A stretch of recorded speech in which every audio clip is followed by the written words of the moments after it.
सबको नमस्कार, आदाब, सत श्री अकाल। बहुत देर के बाद मैं दिल्ली के मीडिया के साथ मिल रहा हूं। जब से मैंने पॉलिटिक्स छोड़ी उसके बाद मीडिया से भी थोड़ी दूरी रही, मगर ये जो मुद्दा है, ये 1984 का सिख कत्लेआम, ये मुद्दा जिसके ऊपर मैं लगातार 1984 नवंबर से ही मैंने रिलीफ कैंप से शुरू किया और 1984 दिसंबर में पहला केस मैंने हाई कोर्ट में फाइल किया और तब से लगातार मैं इस इशू के साथ, इस मुद्दे के साथ जुड़ा हुआ हूं। और जो हमारी जितनी भी लड़ाई रही है, ये जो सिविल सोसाइटी के साथ मिलकर रही है, जितनी लड़ाई शुरू में ये जो लीगल बैटल हुई थी, वो एक सिटीजन जस्टिस कमेटी बनी थी जो इंडिया के हुज हू, जिसके प्रेसिडेंट थे chief justice of India, former chief justice of India justice S M Sikri, और सोनी सराफ जी, जस्टिस तारकुंडे, रजनी कुथाड़ी, कुलदीप नैयर जैसे लोग उसके मेंबर थे।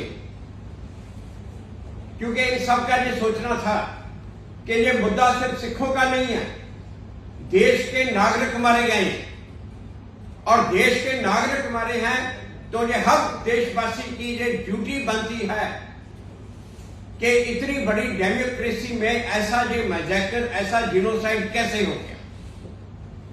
तो ये लड़ाई लड़ी गई इसलिए कि इस देश में आगे से कभी ऐसा ना हो और जो देश का कानून है वो देश के कानून के मुताबिक दोषियों को सजा मिले, और ये साबित करने के लिए कि इस देश में कानून से ऊपर कोई नहीं, चाहे वो कितना भी ताकतवर हो।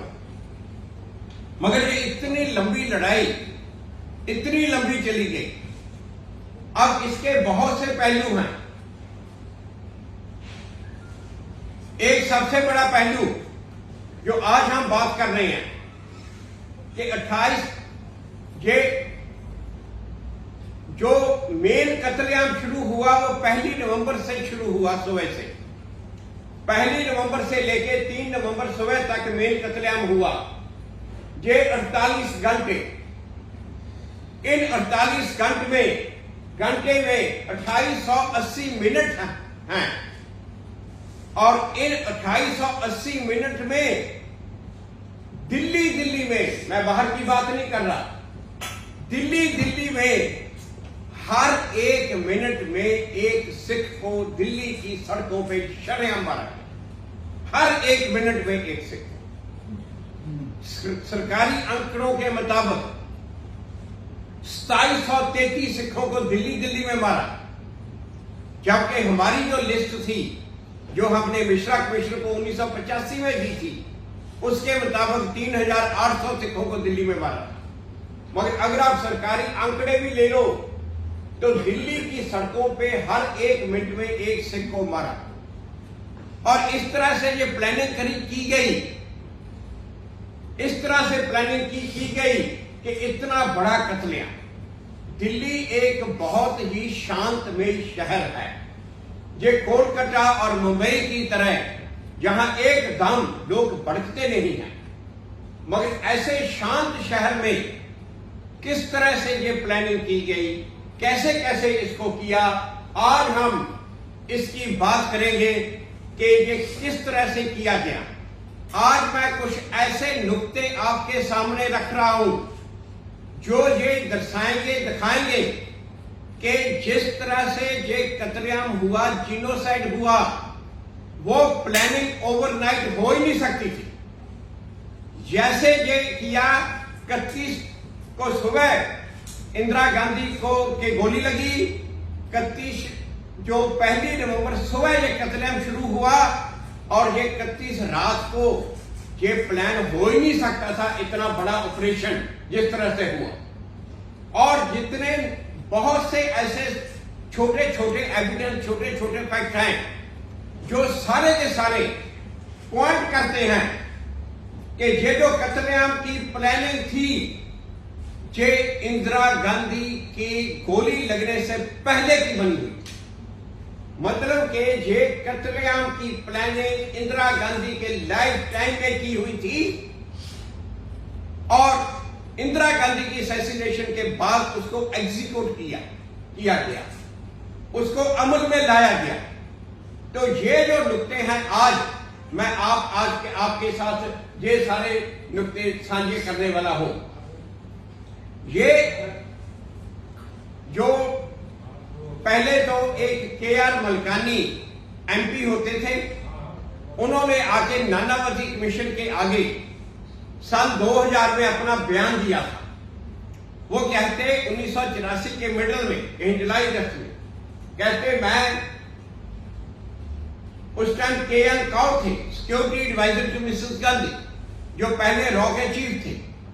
वो कहते मैं उनको मिला, उनकी बातों से मुझे ये लगा कि गवर्नमेंट की कोई कॉन्टिजेंसी प्लान है कि अगर सिखों ने कुछ किया तो जहां पे दिल्ली में कत्लेआम होगा। उनको कहा कि मुझे ये लगा, और उन्होंने कहा जब 1 नवंबर को ये हुआ तो मेरा शक ये दूर हो गया, ये प्लान ये कंफर्म हो गया कि ये प्लान पहले से बनी हुई थी। अब मैं बताऊंगा ये प्लान पहले से बनी थी, किस तरह से, कैसे बनी हुई थी। अब एक और रॉ के रिटायर्ड ऑफिसर ने अभी रिसेंटली जो अपनी बुक में कहा है, उसके हम बाद में जाएंगे। सबसे पहले आप इस प्लानिंग को देखो। जब 31 अक्टूबर को मिसेस गांधी के गोली लगी और ये डिक्लेयर हो गया कि उनकी मौत हो गई, उस वक्त जो देश के राष्ट्रपति थे वो देश के बाहर थे। अब देखो, दिल्ली में सबसे पहला अटैक किस पे होता है? देश के राष्ट्रपति ज्ञानी जैल सिंह पे। उस वक्त देश के राष्ट्रपति ज्ञानी जैल सिंह थे और वो सिख थे। पहला सिख जिसके ऊपर अटैक हुआ दिल्ली में, वो देश के राष्ट्रपति थे। राष्ट्रपति को वापस बुलाया गया। राष्ट्रपति शाम को 4 बजे के करीब वो आके एयरपोर्ट पे लैंड किए और वहां से जो उनका कैवलकेड था, उनका काफला, वो सीधा एम्स जा रहा था, all India institute of medical sciences. AIIMS में वहां पे मिसेस गांधी की बॉडी रखी हुई थी। जब वो एम्स पहुंचने के थोड़ी देर पहले कुछ लोगों ने, कहते 30-40 से ज्यादा नहीं थे, कुछ लोगों ने राष्ट्रपति के काफले के ऊपर हमला किया। अब ये बात देखो, वो लोग वहां पे मौजूद थे, राष्ट्रपति का इंतजार कर रहे थे। उन्होंने पहले किसी और सिख के ऊपर हमला नहीं किया।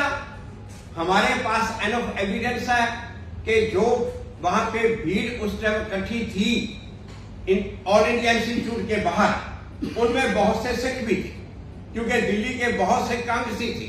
उनमें एक कांग्रेस लीडर जगजीत सिंह था, उसका बयान हमारे पास है। एक और वहां पे उनमें से डीपी गुलाटी थे, उनका बयान हमारे पास है। एक कुलदीप सिंह मकानी है, उनका बयान हमारे पास है, जो उन्होंने मिश्रा कमीशन को 1985 में दिया था। और उन्होंने कहा था कि जो वहां पे लोग मौजूद थे एम्स के बाहर, उनमें बहुत से सिख थे, मगर वो भी सारे, क्योंकि वो इंदिरा गांधी के फॉलोअर थे, सब अफसोस कर रहे थे वहां पे। और उन सिखों को किसी ने कुछ नहीं कहा। जो सिख सड़कों पे भी जा रहे थे, 4:30 बजे तक किसी को कुछ नहीं कहा गया। एक भी इंसिडेंट दिल्ली में किसी सिख के ऊपर अटैक का 4:30 तक नहीं आया।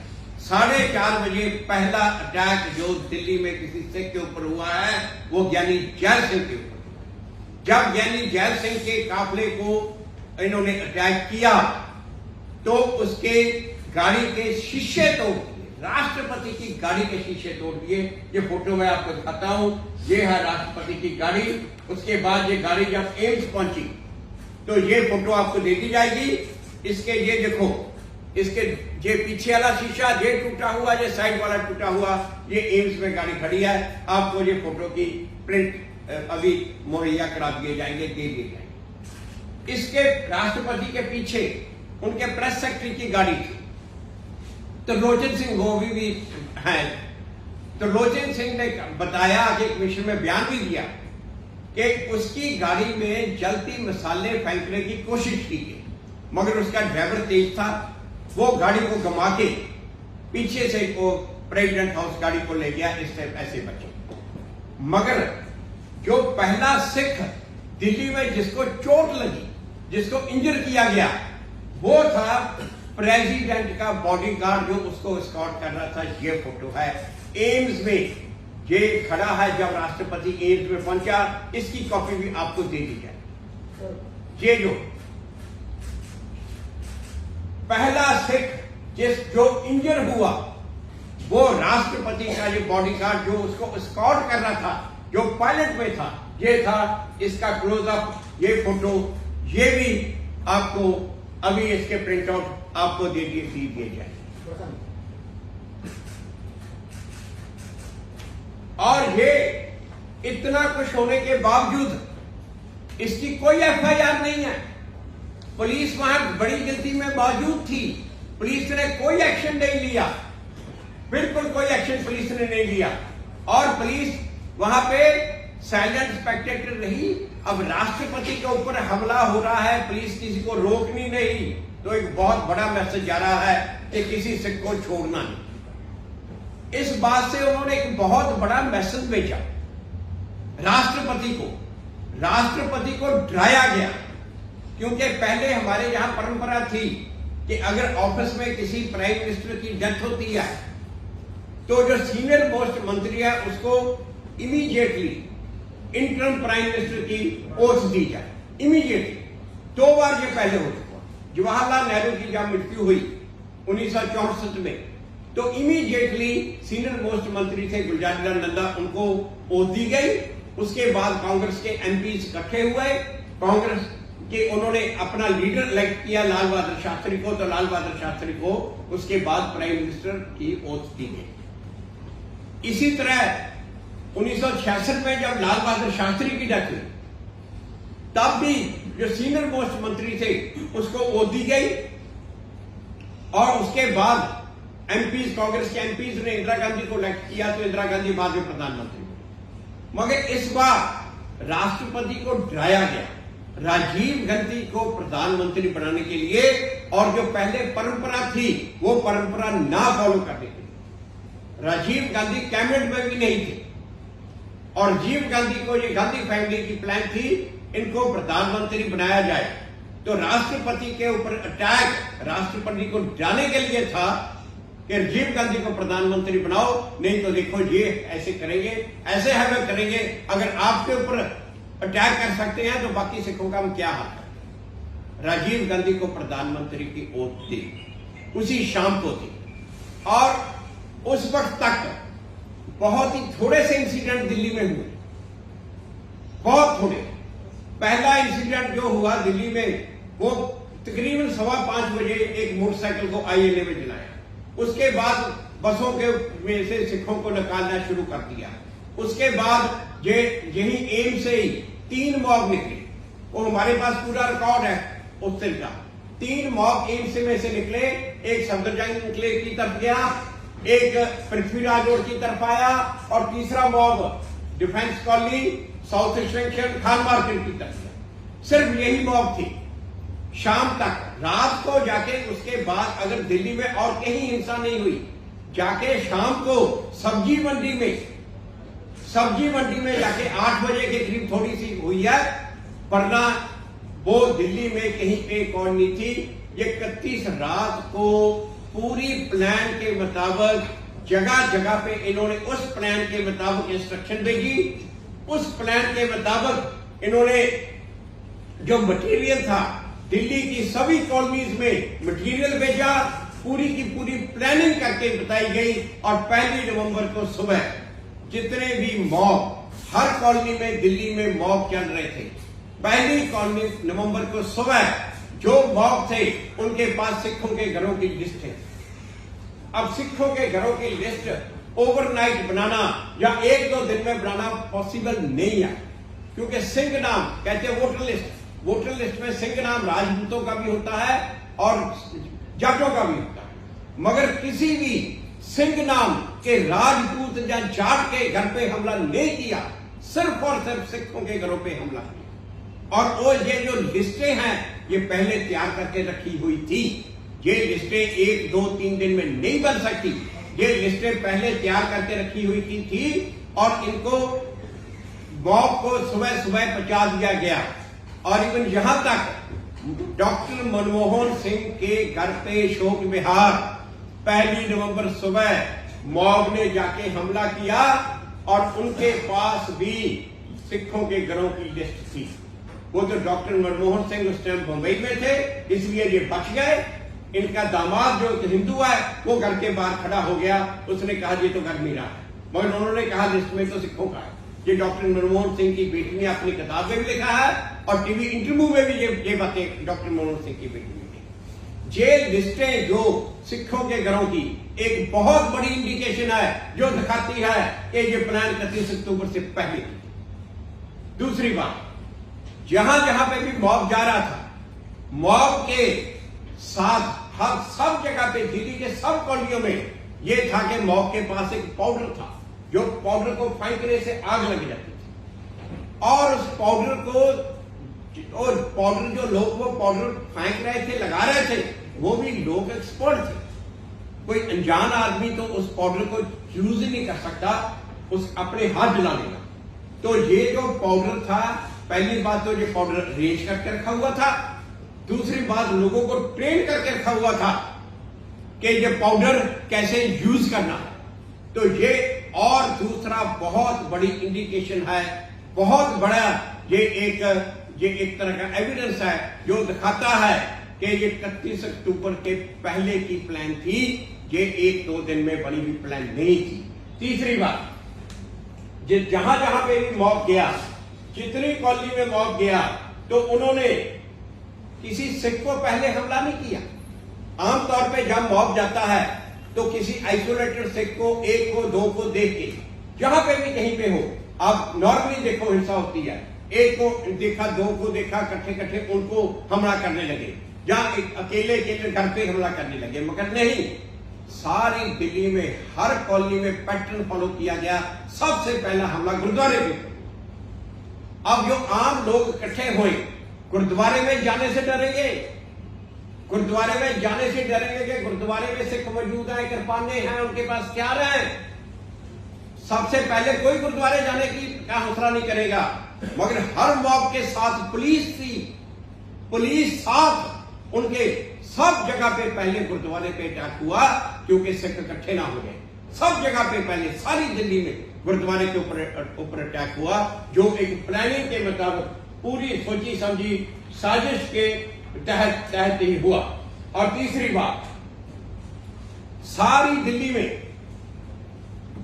अलग-अलग पुलिस स्टेशन में 1 नवंबर को सुबह जो FIR रजिस्टर की गई।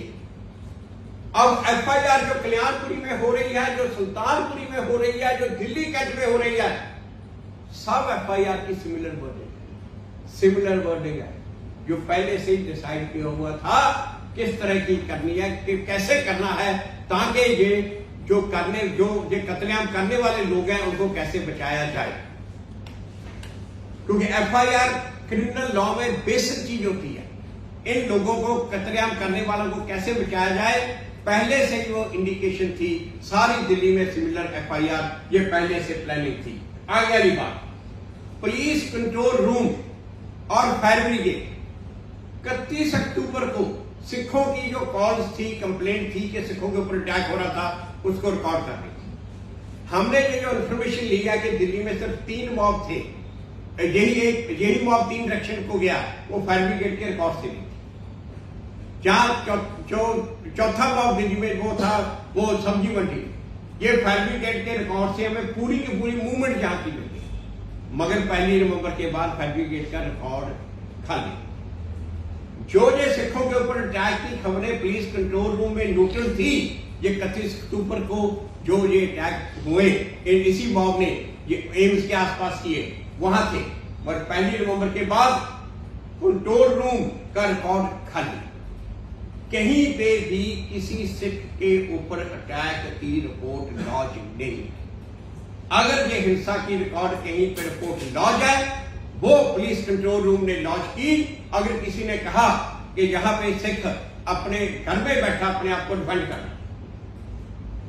वो लॉन्च की कि ये सिख अपने आप को डिफेंड कर रहा है, तो बड़ी गिनती में पुलिस फोर्स वहां पहुंची और वो पुलिस फोर्स वहां पे पहुंच के उन्होंने वहां पे जाके मॉब को कुछ नहीं कहा, उस सिख को उसके हथियार छीने, उसको डिमोबिलाइज किया और ज्यादा कई जगह पे तो उनको गिरफ्तार किया और सिख को जेल में डाला, मॉब को उसके घर को दुकानों को मॉब के हवाले कर। ये सारी दिल्ली में ये इस तरीके से हुआ। आगे वाली बात, सभी दिल्ली में सभी जगह पे ये एविडेंस आया है, एफिडेविट लोगों के आए हैं कि जो मॉब के पास रॉड थे सभी इस साइज के, सिमिलर साइज रॉड सारी दिल्ली में मॉब के पास थी। और जो एक रिनोन जर्नलिस्ट, रिप्यूटेड जर्नलिस्ट है मधु किश्वर, उन्होंने अपना एफिडेविट पेशेंट को दिया कि मैंने खुद देखा ट्रक में रॉड्स मॉब को बांटी जा रही, एक ही साइज की रॉड सारी। अब ये जो सब चीजें हैं ये सब ये शो करती है कि ये जो प्लान थी ये एक रात में या कुछ घंटों में 20-22 घंटों में नहीं बनी और बन ही नहीं सकती थी। ये जो प्लान है पहले थी, पहले का मतलब मिसेस गांधी के लाइफ टाइम पे भी बनी हुई थी। और अब एविडेंस क्या शो कर रहा है, जैसे के.आर. मरकानी जी ने कहा कि प्राइम मिनिस्टर ऑफिस का सिक्योरिटी एडवाइजर से उनको ये इंप्रेशन मिला के इनके पास कोई प्लान है। उसके बाद अब एक और एविडेंस जो आया, एक रॉ के सीनियर अफसर ने अब रिटायर होने के बाद अपनी किताब लिखी, उसने अपनी केबीएस सिद्धू, जीवीएस सिद्धू हैं, उन्होंने अपनी किताब लिखी है। उन्होंने अपनी किताब में लिखा कि उन्होंने जाके, ये जून जुलाई 1984 की बात है, उन्होंने जाके अपने रॉ के डायरेक्टर थे उस टाइम गैरी सक्सेना को कहा कि मुझे ये इंप्रेशन है कि मिसेस गांधी के ऊपर अटैक होगा। तो गैरी सक्सेना ने उसे कहा अगर मिसेस गांधी के ऊपर अटैक हुआ तो दिल्ली में सिखों का कत्लेआम होगा। अब ये बहुत बड़ी बात है, दिल्ली में सिखों का कत्लेआम होगा और ये कत्लेआम की प्लानिंग दिल्ली में ही थी। जो बाकी जगह पे ये पैटर्न फॉलो नहीं हुआ, बाकी जगह पे ये पैटर्न फॉलो नहीं हुआ, बाकी जगह पे डिफरेंट था। दिल्ली में ये सारी प्लानिंग दिल्ली में। अब कोई प्राइम मिनिस्टर और प्राइम मिनिस्टर की सिक्योरिटी एजेंसी और इंटेलिजेंस एजेंसी किसी डेमोक्रेसी की प्लान करें कि अगर प्रधानमंत्री के ऊपर अटैक हुआ और उस अटैकर में कोई सिख हुआ तो हम ऐसे सिखों का कत्लेआम करेंगे दिल्ली में, राजधानी में। इससे ज्यादा शर्म की और क्या बात। Genocide, world over genocide, genocide की डेफिनेशन में, नरसंहार की डेफिनेशन में बिल्कुल ये करता है। किसी ने भी अटैक कर दिया तो यहां पे जो गरीब वो बैठे हैं कल्याणपुरी में, त्रिलोकपुरी में, सुल्तानपुरी में, वो सिख हैं, उनका कसूर सिर्फ ये है कि वो सिख हैं। उनका हजारों का कत्लेआम किया गया, हजारों का कत्लेआम किया। ये प्लान प्राइम मिनिस्टर खुद कर रहा है, खुद कर रहे प्राइम मिनिस्टर। इससे ज्यादा शर्म की और बात कोई नहीं हो सकती। मैंने ये प्रधानमंत्री जी को चिट्ठी लिखी है और प्रधानमंत्री जी को चिट्ठी में ये सब कुछ लिखा है, यही बातें मैं जो आपको बता रहा हूं। और उसमें मैंने प्रधानमंत्री जी को यह भी लिखा है कि अब 38 साल हो गए, जो ये ऑफिशियल रिकॉर्ड इंटेलिजेंस एजेंसी के हैं उनको आप अब उनको सीक्रेट रखने की कोई जरूरत नहीं। इसके रिगार्डिंग जो रिकॉर्ड है उनको पब्लिक कर सकते हो, नहीं तो आप खुद देख के इसको एग्जामिन कर सकते हो कि ये कैसे, किस तरह से ये सारी प्लानिंग की है। दूसरी बात, प्रधानमंत्री जी को मैंने कहा है कि दुनिया में एक ट्रुथ कमीशन का कॉन्सेप्ट है। एक ट्रुथ कमीशन बनाया जाए। ये बहुत पहले 1980-82 में इससे शुरू हुआ। साउथ अफ्रीका में 1994-95 में पॉइंट हुआ। उसके बाद बहुत देशों ने ये पॉइंट किया है जहां पे जो सच्चाई पता नहीं लगती। कोई इस तरह से बड़े क्राइम होते हैं और उसकी सच्चाई पता नहीं लगती, तो वो देश ट्रुथ कमीशन बनाता है सच्चाई जानने के लिए। और ये बहुत सालों के बाद भी ये ट्रुथ कमीशन बने हैं, जहां पे अभी तक ये 1984 के सिखों के कत्लेआम की सच्चाई पर मालूम नहीं है, बाहर नहीं है। ये तकरीबन 10 साल पहले ये डिमांड उठी थी, ये ट्रुथ कमीशन। कुलदीप नैयर जी ने कहा था कि ट्रुथ कमीशन बनाया जाए, मगर उस टाइम मैं भी नहीं माना और भी सिख संस्था नहीं मानी, क्योंकि सज्जन कुमार का केस और टाइटल का केस उस टाइम पूरे जोरों पे चल रहा था। सज्जन कुमार का केस तो उस टाइम फैसले के पास था। हमने कहा कि अगर अब ट्रुथ कमीशन बनाया तो ये सज्जन कुमार के केस के ऊपर इसका एडवर्स इफेक्ट पड़ेगा, तो इसलिए उस टाइम हमने ये डिमांड को नहीं कहा। मगर अब सज्जन कुमार जेल में है, अब ये मैंने डिमांड किया प्रधानमंत्री जी से कि ट्रुथ कमीशन बनाया जाए। जीवीएस सिद्धू जैसे और भी बहुत से ऑफिसर होंगे जो उस टाइम किसी पोजीशन पे थे, बड़ी पोजीशंस पे जो बैठे थे और जिनको नॉलेज है इन बातों की। प्राइम मिनिस्टर ऑफिस में उस टाइम और भी बहुत से ऑफिसर्स होंगे जिनको इस बात की नॉलेज है, क्यों ज्यादातर तो उनमें से नहीं है। जैसे गैरी सिंह जी की इंफॉर्मेशन के मुताबिक 2017 में उनकी डेथ होगी। ऐसे बहुत से, ऐसे काऊ साहब की भी डेथ होगी। ऐसे बहुत से लोग हैं जो दुनिया में नहीं है, मगर अभी भी बहुत ऐसे हैं जिनको इसकी इंफॉर्मेशन जो है। इसलिए ये जल्द से जल्द ये ट्रुथ कमीशन बनाया जाए और ट्रुथ कमीशन इसकी सच्चाई तक पहुंचे कि ये कैसे हुआ। और अगर ये बात साबित होती है कि ये इंदिरा गांधी के लाइफ टाइम पे ये प्लानिंग बनी थी, तो इससे शर्म वाली और कोई बात नहीं। तो इंदिरा गांधी को दिए हुए जितने भी अवार्ड हैं, जितने भी डेकोरेशन हैं, भारत रत्न भी वो वापस लिया। ये डिमांड है। ये लेटर की कॉपी और ये तीनों फोटोग्राफ्स, ये इसकी कॉपी अभी आपको हम ये दे देंगे, सबको दे दी जाएगी। किसी का क्वेश्चन?